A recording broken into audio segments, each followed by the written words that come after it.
منظمات اليوم السرية، ما تاريخها؟ من أنشأها؟ أو لماذا أنشئت؟ رحلتنا اليوم تحمل معلومات صادمة عن منظمة ربما سمعتم بها أو ربما تجهلونها.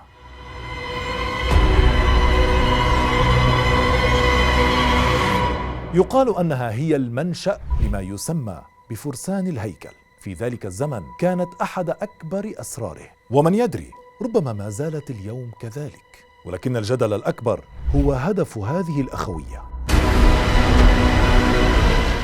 أما من هم أعضاؤها؟ هنا ستصدمون حتما. الحلقة التي ينتظرها الكثير منكم. منظمة دير صهيون أو أخوية سيون. أصدقائي المتابعين، حلقتنا اليوم قد تكون من إحدى أكثر الحلقات إثارة للجدل ضمن كل ما قدمناه. موضوع أثار وما زال يثير الكثير من التساؤلات حول صحته من عدمه.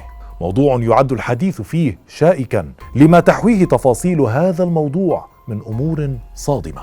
موضوعنا اليوم حول منظمة أو أخوية، بشكل أصح منظمة أو أخوية ليست كسائر الأخويات. هذه الأخوية تنسف بمبدئها الأساسي أبرز معتقدات الكنيسة الكاثوليكية والمسيحية بشكل عام. هذه المنظمة مرتبطة هي الأخرى بمنظمة مثيرة للجدل. لن أطيل عليكم أصدقائي، فلنبدأ رحلتنا ولنتعرف أكثر على أخوية دير صهيون، أو كما تعرف بأخوية سيون. قبل البدء في الحلقة أصدقائي، لا تنسوا أن تشتركوا في قناتي الرسمية وتفعلوا جرس التنبيه. كما أنني أشارك في شرح هذا الفيديو روابط حساباتي الشخصية على إنستغرام وفيسبوك وتويتر لمن أراد متابعتي والتواصل معي لطرح أي معلومة أو تعليق.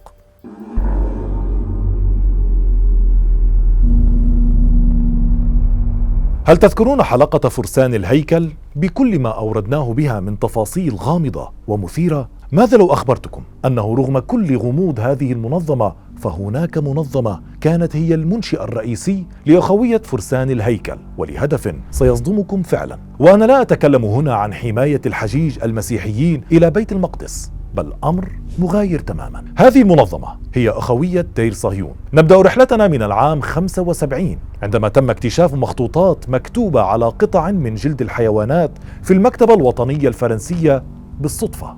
وما تحويه هذه المخطوطات ضمن طياتها هو الأغرب. تعيدنا هذه المخطوطات إلى العصور الغابرة وإلى أمر يتعلق بالسيد المسيح عليه السلام. أحدث هذه المخطوطات والتي تعود إلى القرن التاسع عشر تخبرنا بأن راهبا فرنسيا يدعى فرانسوا سونيير اكتشف هذه المخطوطات في كنيسة في إحدى القرى الفرنسية. بحسب الكتب التي تناولت هذا الموضوع، وأبرزها كتاب The Holy Blood and the Holy Grail الصادر عام 1982، فإن الراهب أمر بإزالة حجر المذبح في الكنيسة عام 1891 بغرض ترميمه، ليكتشف داخل إحدى دعامات هذا الحجر 4 مخطوطات موضوعة في أنابيب خشبية قديمة. بحسب التواريخ المدونة على المخطوطات، فإن المخطوطات تعود إلى ما بين العامين 1244 و 1780. ما حوته هذه المخطوطات هو ما أثار الدهشة وفتح باب البحث على مصراعيه. بحسب هذه المخطوطات، فإنه في العام 1099 وبعد وقوع القدس في أيدي القوات الصليبية إبان الحملة الصليبية الأولى، تم تأسيس منظمة على يد بعض الملوك الأوروبيين وأطلقوا عليها أخوية دير صهيون.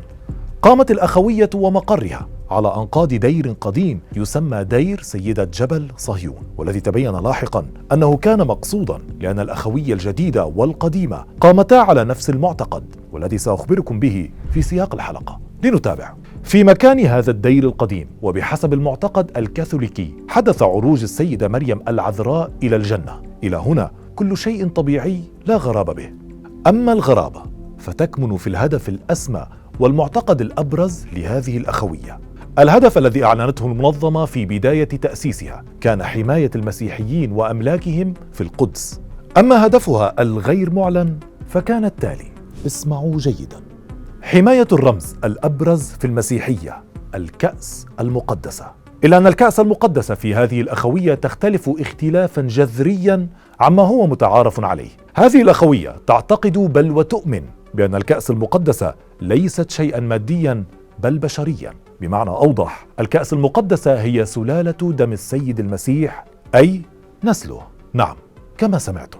بالطبع جميعنا وعلى مختلف الديانات نعلم أن السيد المسيح لم يتزوج، وبالتالي لا نسل له، إلا أن أخوية دير صهيون لها رأي آخر. فبحسب المخطوطات فإن هذه الأخوية تجزم أن السيد المسيح تزوج من إحدى أبرز أتباعه وتلامذته، وتدعى مريم المجدلية. وبحسب معتقدات هذه الأخوية فإن السيد المسيح قد أنجب على الأقل ولدا واحدا من مريم المجدلية. وبعد مأساة الصلب وقيامة المسيح من بعدها، فرت مريم المجدلية إلى أوروبا وتحديدا فرنسا حديثا، مصطحبة معها طفل أو أطفال المسيح. عاشت مريم المجدلية بحسب المخطوطات التي توثق طبيعة ومعتقد هذه الجمعية ضمن مجتمع يهودي، دون أن تصرح عن هويتها الحقيقية أو هوية أطفالها. وبدأ نسل المسيح في التزاوج والتكاثر مع غيرهم حتى كان القرن الخامس الميلادي.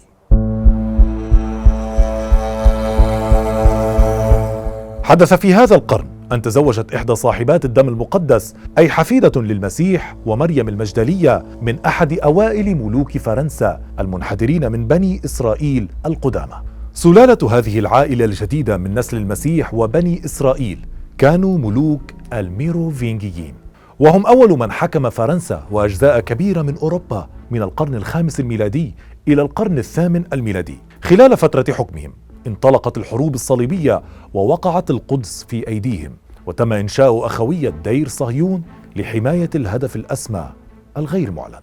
إذا كنتم تتساءلون ممن تريد هذه الأخوية حماية هذا النسل، الجواب سيكون مفاجأة. فبحسب المخطوطات الخطر الأبرز على هذا النسل المقدس هم المسيحيون أنفسهم، بل أعلى سلطة مسيحية، وهنا أقصد الكنيسة الكاثوليكية والبابوية بشكل عام. فبعد عروج المسيح ذهب تولي أمر المسيحيين إلى القديس بطرس لعدم وجود وريث بالدم للمسيح، لتتوالى بعدها البابوية إلى يومنا هذا. لذلك فالأخوية ترى أن ظهور هذا النسل سيسحب البساط من تحت أقدام الكنيسة وكل الامتيازات التي حظي بها أعضاؤها، وسيعيد الحق إلى أحفاد المسيح بالدم، الأمر الذي لن ترضخ له الكنيسة، وبالتالي ستعمد دون شك إلى إنهاء هذا النسل. لذلك ولغرض حماية النسل المقدس قامت أخوية دير صهيون بتأسيس ما يمكن تسميته الجناح العسكري للأخوية. فهل عرفتم الآن عمن أتكلم؟ نعم، فرسان الهيكل. أنشأت الأخوية فرسان الهيكل، واستطاعت الحصول على موافقة الكنيسة الكاثوليكية، حيث أنها أقنعت الكنيسة بأن الغرض من فرسان الهيكل هو حماية الحجاج المسيحيين وخدمة مصالح الكنيسة وغيره. أما هدف الفرسان الغير معلن فكان حماية نسل المسيح من الكنيسة الكاثوليكية بأرواحهم.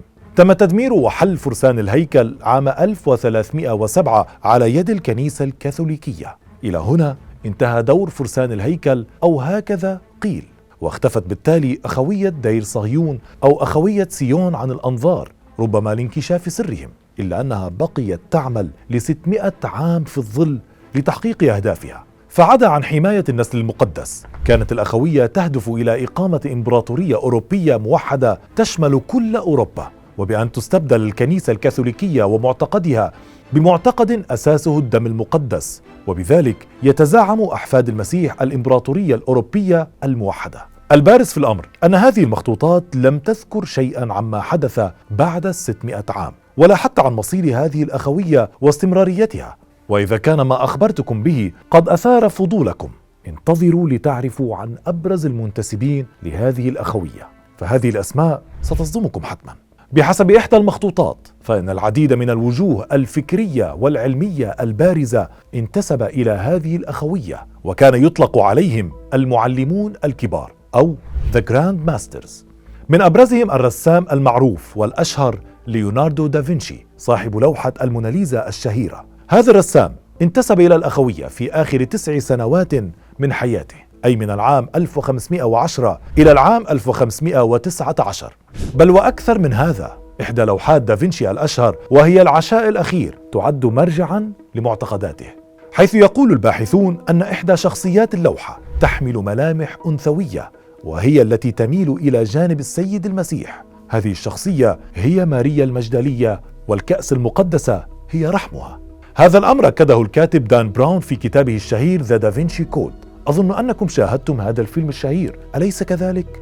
المنجم الشهير نوستراداموس صاحب كتاب التنبؤات والذي يعد أحد المراجع الكبرى في علم الفلك والتنجيم انتسب أيضا إلى الأخوية من العام 1556 حتى سنة وفاته عام 1566.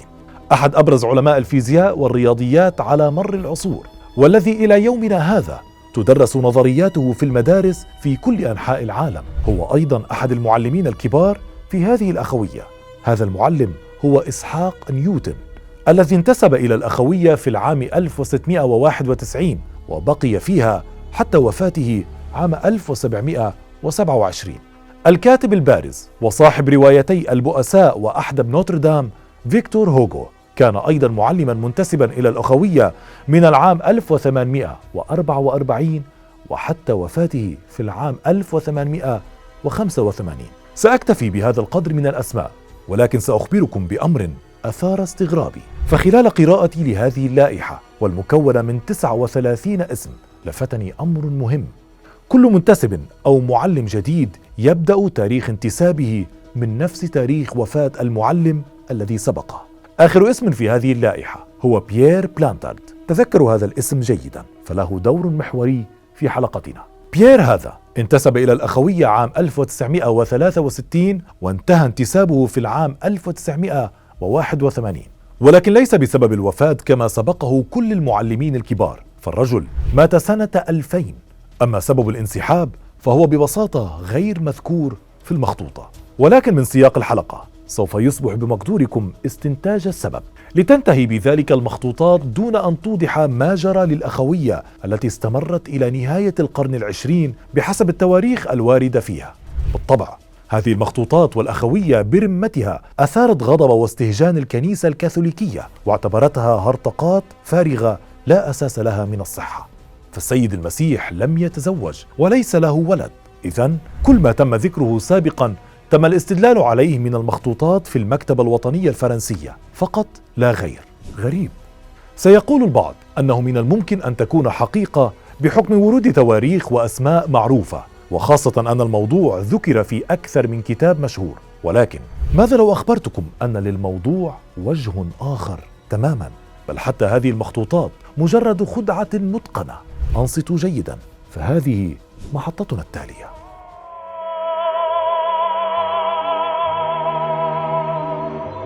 هل تذكرون بيير بلانتارد آخر معلم ورد اسمه في الأخوية بحسب إحدى المخطوطات؟ حسنا، بيير هذا هو بطل كل هذه المعمعة. تعود القصة إلى العام 1956 عندما قام بيير بلانتارد بإنشاء جمعية وتسجيلها لدى السلطات الفرنسية باسم أخوية صهيون أو برايوري أوف صيون. الجمعية كانت عبارة عن جمعية اجتماعية وخيرية بحسب بيير، بل وحتى أنها اتخذت المعتقد الكاثوليكي كمرجع لها، وعملت مع الكنيسة المحلية في المنطقة التي كانت تتبع لها. أما عن الاسم فيقول بيير أنه مستمد من جبل سيون القريب من المدينة التي كان بيير يقطنها. ضمت هذه الجمعية 3 أفراد فقط بالإضافة إلى بيير، وهم أندري بونوم، وقد شغل منصب رئيس الجمعية في حين شغل بيير منصب سكرتير الجمعية. المثير في الأمر أن بيير التقى بأندري في السجن عندما كان يقضي محكوميته. أما تهمة الاثنين فكانت النصب والاحتيال. نكمل مع أعضاء الجمعية التي انضم إليها روبرت شارو، كاتب مغمور يؤمن بشدة أن الفضائيين زاروا الأرض وأودعوا فيها معرفة هائلة. والعضو الرابع هو فيليب دي تشيريزي، أحد نشطاء الحركة السريالية، والذي تعرف إلى بيير في بداية عام 1960. قام بيير بقراءة كتاب لكاتب يدعى جيرارد ديسيت. هذا الكتاب يتحدث عن ثراء مفاجئ لراهب فرنسي. هل عرفتم من هو الراهب؟ نعم، إنه فرانسوا سونيير الذي اكتشف المخطوطات ال4. بحسب الكتاب فإن الراهب وجد في كنيسته كنزا مخبأ يعود إلى إحدى ملكات أوروبا القدامى، وبالتالي أصبح ذي ثراء فاحش. شخصية هذا الراهب أوحت لبيير بأمر غريب، فانقلبت الأخوية إلى أخوية دينية تدعي أنها مداد لدير صهيون القديم. والأغرب من هذا أن بيير نصب نفسه على أنه آخر معلم من هذه الأخوية التي أصبح هدفها حماية سلالة الميروفينجيين. بل ادعى أنه ينحدر من هذه السلالة. إن كان هذا الأمر صدمكم فاسمعوا التالي. بيير بمساعدة وتنفيذ من فيليب دي تشيريزي قام بتزوير المخطوطات بل وزرعها في المكتبة الوطنية الفرنسية. هذه المعلومات ليست إشاعات أو أقاويل، بل هي نتاج تحقيقات الشرطة التي وجدت في منزل بيير مئات الرسائل التي تؤكد أنه اخترع الأخوية وكيف أنه يسعى لجعلها ضجة كبيرة. وحتى أسماء المعلمين الكبار قام هو وشركاؤه بكتابتها على المخطوطات. في منزل شريكه فيليب وجدت الشرطة أوراقا من نفس نوع الأوراق التي استخدمت للمخطوطات، وقد اعترف بيير بأنه اختلق القصة برمتها. هل تذكرون أندريه بونوم الذي شغل منصب رئيس الأخوية؟ قال في اتصال هاتفي في إحدى المقابلات المتلفزة عام 95 أن الأخوية لم يعد لها وجود، وأكد أنهم أسسوا الأخوية للمرح ولم يكن أي شيء بنيتهم، كما أنه لم يرى بيير منذ 20 عاما. أندريه أكد في المقابلة أن بيير شخص ذو مخيلة كبيرة، وهو الوصف نفسه الذي أطلقته السلطات الفرنسية على بيير معتبرة أنه شخص خيالي. الدراسات والأبحاث أكدت على أمرين: الأول ألا ذكر أو وجود لأخوية صهيون بالمطلق قبل العام 56، والمخطوطات برمتها كأقصى حد تعود إلى 40 عاما. لذلك نتبين أن القصة برمتها خدعة من بيير وشركائه بما فيها المخطوطات القديمة. ومع ذلك ورغم اعتراف بيير، إلا أن عددا من الكتاب أمثال ميشيل باياغنيت، ريتشارد لي، هنري لينكولن مؤلفي كتاب هولي بلود أند ذا هولي جرين، ودان براون مؤلف كتاب ذا دافنشي كود يؤكدون أن الأخوية حقيقية والنسل المقدس موجود. بل إن براون في مقدمة كتابه ذا دافنشي كود وعلى صفحة منفصلة نجد تأكيدا من الكاتب على حقيقة الأخوية القديمة، وبالأخص أن شخصية الراهب الفرنسي حقيقية، رغم أن قصة ثرائه لا علاقة لها بكنز قديم، لكنها تعود إما لبيع خطابات أو صكوك غفران للناس، ما أدى إلى توقيفه من قبل الكنيسة. هذه الكتب حرمتها الكنيسة وأكدت على بطلانها، ومع ذلك تحول كتاب ذا دافنشي كود إلى أحد أشهر وأنجح أفلام عصرنا الحالي. ورغم كل هذا بقي الجدال قائما، وبقي لغز وجود هذه الأخوية القديمة غامضا ومصدر جدل كبير. إذن أصدقائي، بعد كل ما أوردناه حول أخوية دير صهيون من التاريخ الغامض إلى منظمة فرسان الهيكل المرتبطة بها وصولا إلى الخدعة الكبيرة من بيير وشركائه، تبقى الأسئلة قائمة. هل فعلا أخوية دير صهيون حقيقية وقديمة منذ القرن الثامن؟ وماذا عن الكأس المقدسة؟ هل هي فعلا نسل المسيح فيكون بذلك كل ما نعرفه عن السيد المسيح مخلوط؟ وفرسان الهيكل هل أسست لحماية هذا النسل المقدس؟ وهل فعلا تم القضاء عليهم أم أنهم ما زالوا موجودين إلى يومنا هذا يحمون الأخوية والنسل المقدس للمسيح لحين ظهورهم العلني؟ والأهم، هل حقا هي خدعة من ابتكار عقول خارقة ومخادعة ببراعة، أم أن لذلك حقيقة مخفية ولغز آخر يرتبط برجال الظل ومنظمات اليوم السرية فيحمي وجودها أو يهدده؟ لا أحد يعلم.